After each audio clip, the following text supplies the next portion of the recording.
Hello everybody and welcome back to another video, and today I'm in a place where I haven't been for a long time. It's Abbot's Woods. It's one of my proper first landscape videos that I shot here.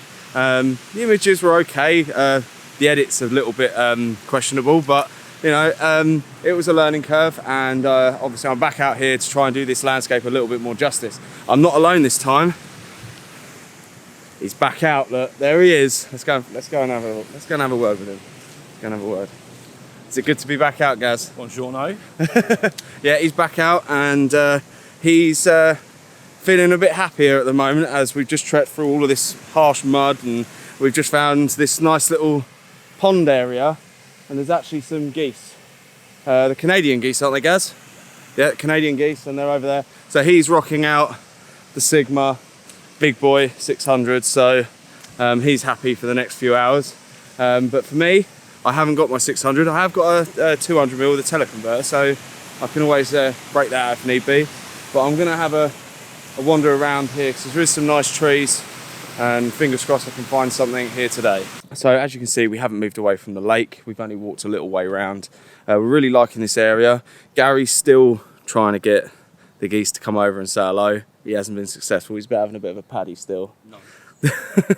But yeah, Gary has noticed that there's a stump in just on the water's edge, which looks quite cool. It's very eerie and stuff. I've tried shooting it in different ways, but I think I've come up with something that makes it work. Bit of editing involved on this one because I've had to use polarizers on certain areas of the water, and I've tried to include this little bit of branch with some, as you can see, some blossom just starting to creep in on it.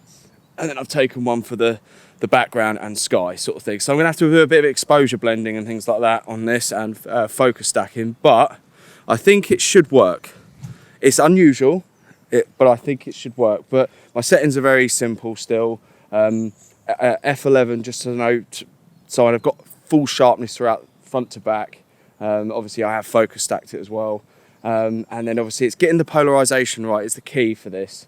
I turned the polarizer for the right side and the left side and took two separate images for the foregrounds. So just to make sure that, you know, you do have to do that. Otherwise I would have had this tree here reflecting in this side of the frame, which obviously isn't going to work. So, but yeah, I think it's unusual. I might turn it black and white. I'm not entirely sure yet. I think it probably will do because the water's not a great colour, but no, it's yeah, it's unusual. Let us know what you think, and we're going to go and see if we can find these geese for Gary. So just cheer him up. Look how upset he is. So, but yeah. Anyway, enjoy this one.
Right, well I'm having to keep my noise down for this bit. We've caught up with the Canadian geese. They're just on that little tiny bit of island in the reeds, which is really nice. And we're trying not to obviously spook them or scare them, because obviously it is theirs. Gary's using the 600mm 150 to 600 by Sigma. I do have that lens, but I haven't got it with me today. But I've got this setup, which is the 70 to 200 with the 6 Sigma 1.4 times converter. So I'm actually shooting at 400mm with an f4 lens. And because of the sharpness of this lens, I should be able to punch in and crop quite close. It'd be nice to see what the comparisons between this and the 600mm lens from Sigma is like, quality wise. So yeah, we're going to go with that for now, and hope and pray that we can get something good. So I've moved a little bit further around to try and give a bit more space between me and Gary, so we're not spooking them too much. But the view I've got right now, I'll see if I flip the camera around and I'll show you. So as you can see, this is my view at the moment, and they're just tucked there, as you can see. I don't know if you can on this lens. I've zoomed in as much as I can with using this lens, but yeah, we'll get some B-roll using the longer lens so you can see. But it's a really nice scene, and they're just sitting there really nicely for us. But we're not going to get any closer than this. It's not nice. We'll stay back.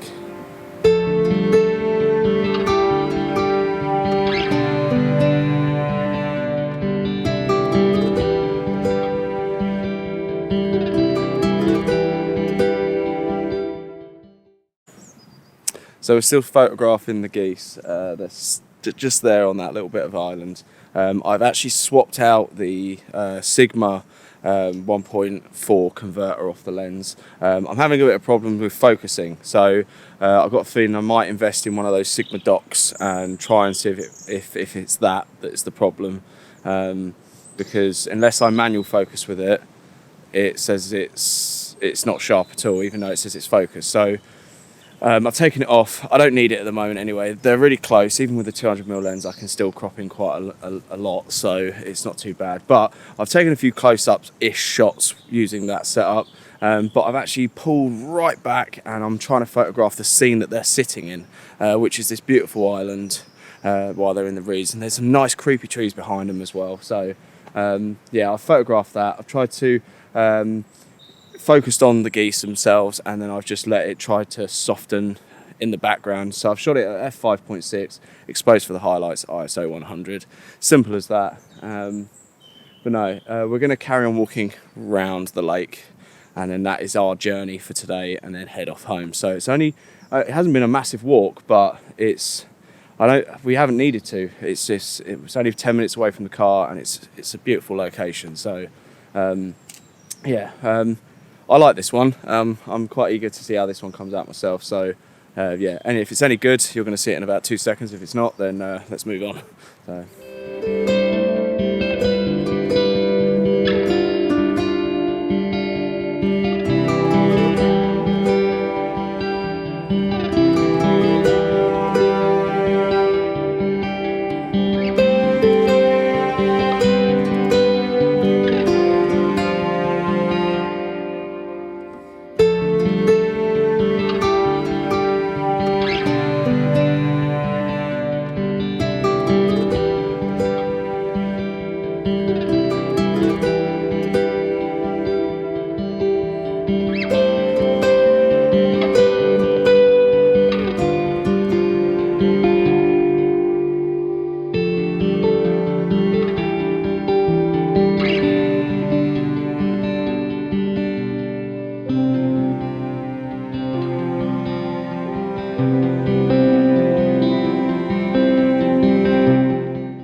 Now, as I said at the beginning of the video, I came here a long time ago, probably when I first got the 80D. Like I said, I was still learning the camera. The images that I got from that trip weren't bad. I just don't think I did the image very good justice by editing the way I did.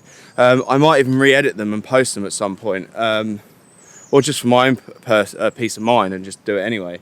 But as you see, this location is fantastic. There's definitely some shots back there in the water, but I'm going to wait until the foliage in the background of that is turned more green, because then it will block some of it out, and then I can maybe do some long exposure with those creepy trees in the water and stuff. so probably won't do it today, but it looks like there's tons of it along the bankside, which is quite good. Obviously, if you are interested in seeing that other video as well that I got from here, I will post it up in the cards, so you can go and have a little watch. But like I said, this place is absolutely amazing, and I didn't realise how good this spot was. So this is definitely a spot, me and Gary both agree that this spot is definitely something that we need to come back to, and multiple times over different parts of the year as well. So like I said, it's really easy to get to as well. It's not difficult at all. So, but we are heading round the lake as best as we can, but we don't actually know if there's a path that goes around it, so we might have to GPS it in the end. No, what a fantastic little spot this is. So I found one more scene. Now I wasn't going to take this shot. I was going to wait until the time of year where it looks its best, where it's all starting to blossom again and gets a bit more greener.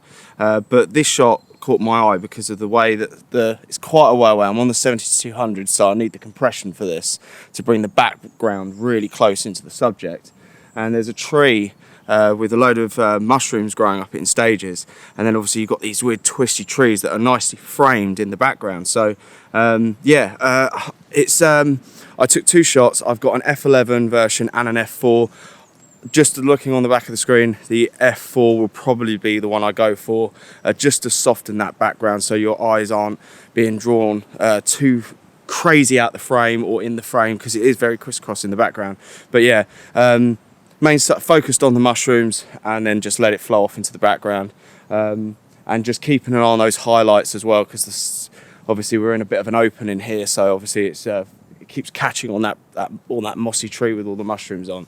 So but yeah, I definitely will come back to this spot once everything gets a bit greener, and obviously like I said, there's a few other spots along here as well, but we're gonna have to start heading back now because time is getting on, and I think it might even rain as well. So yeah, never know what we might catch on the way back though.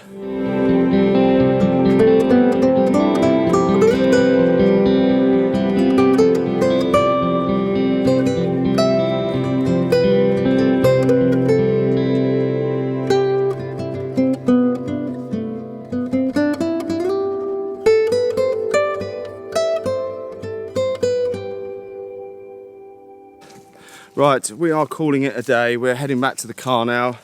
I think Gary's had, you got a good few shots, didn't you? No. Got nothing. Wasting time. He did get a good few shots. He got to see the geese, even just saw a robin, and what was the other bird you were taking a photograph? It wasn't the heron, was it? No, it wasn't the heron. He has a thing about herons. Every time he gets anywhere close, they just fly off, and he hates it. But no, what was the other bird? It was the coot, that was it. So yeah, Gary's got a good few. I've got a good few that I'm happy with. So I think today has been a good success being back out at Abbott's Wood, even though we had no idea what we were walking into really, apart from a lot of mud. So yeah, leave a comment below on what you think of the images. Please give me a thumbs up on the video as well, because it does help. And don't forget to subscribe, and I'll see you on the next one. Gaz, say bye. Bonjour. Bye.